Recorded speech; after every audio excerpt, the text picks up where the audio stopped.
Hi everyone, welcome to Becky's Crafts and Goodies. Now today I'm going to share with you a really old retro advent calendar idea.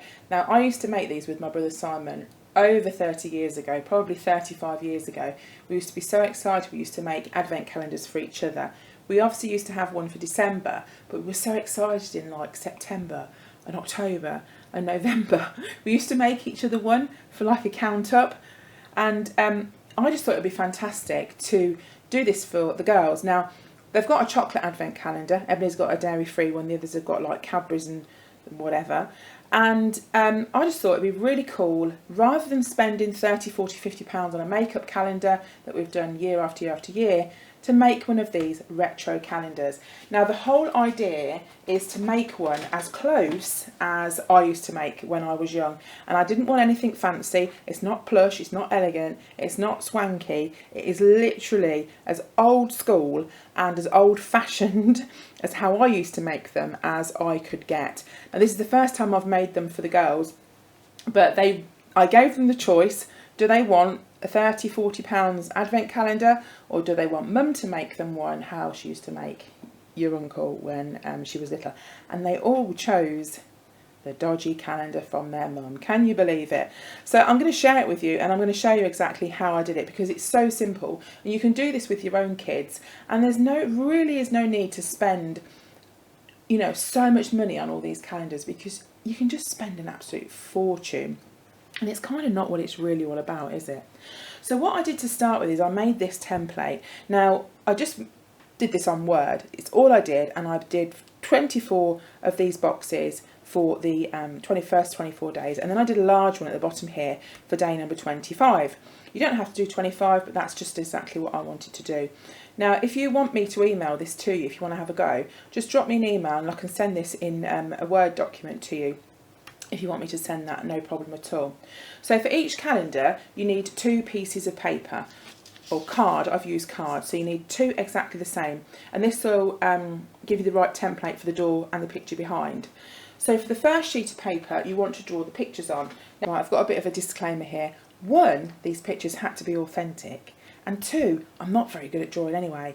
But who really cares? It's kind of what it's about, and it's the fun. And I want them to laugh at mum's drawings when they, you know, open them, when they have a look, because I think that is part of it, and that's what makes it special. So are you ready for this? Here we go. Here's my drawings. So with all the calendars, I've done the same kind of drawings in each calendar, but I have moved around the pictures, so the pictures are not going to be in the same place on all 3 of them. I've done things like a little dodgy penguin at the top there. I've done Christmas trees. I've done a candle, a gingerbread man with a bit of a funny shaped head, got Santa's sack, a snowman. So I've drawn snowmen like that ever since probably I can remember drawing snowmen, and I think, do you know, I'm going to keep drawing it.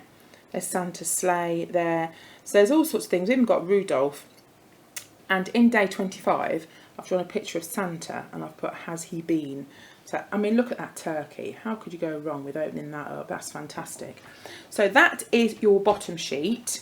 Right, so that will be the bottom one, and then you need to do some doors. So the top sheet that you're going to do, I'll show you what I've done here. I have literally written all the numbers out, 1 to 24, 25 on the big one at the bottom, all mixed up, and so that's your top sheet. Now the bottom sheet you don't need to cut, but the top one you need to cut the doors out, otherwise they won't be able to open them.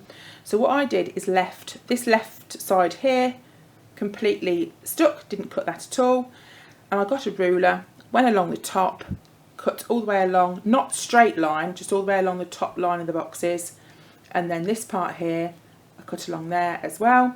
And then once you've done that on all of them, I just took the ruler, put it that way, and then cut almost all the way down, but just left a tiny little gap so they didn't flap open, but so they could put their finger around and open them really easily. Now I'm not going to show you how I cut them on here, because obviously the new rules that are out with copper, I have to be very, very careful what I'm showing you on TV or on YouTube, should I say. So I won't show you how I cut them, but if you are younger, then please do get an adult to help you to cut these. So that's what you do with the top one. And then we go back to this bottom one, and I just used some of this double-sided sticky tape, and I don't know if you can see on here, I've just got the tape gone all the way around the edge. I've gone through the middle of each picture, and it's just going to be a case of peeling it off like that. And then once you've got this cross section done, I've just took my I'm going to take my double-sided tape, and I'm also going to run some down that way, so you've got tape all the way around the squares. Okay, so I'm just going to do that for you now, and then we'll put the top together. So once you've got all the sticky tape around and you've cut all the way around your doors so they're going to be able to open, just double check you can get them open. You just have to very carefully line up your 2 sheets of card. And we used to make them with paper when I was young, but I think card works a bit better. And just flatten it down, so in between all of these it's going to be stuck, and because you've got exactly the same template on the bottom as the top, it's going to be really, really easy. And that is literally all I did. I've got Phoebe's over here, that's all done. They don't know what's inside, and I've just got Ebony's to finish off. I've done all the pictures on hers, but I've just got to go round and then stick them all together. So, and there we go, so that's them all finished. And as I said, they are not swanky and swish and perfect, but that's the fun of it, and that's what they're all about. And I've got a little girl here that is absolutely dying to get hold of hers, and she'll be able to start and open that on the 1st December. So thank you so much for watching. I hope you've enjoyed watching this, and I will see you all again very soon. You take care. Bye for now.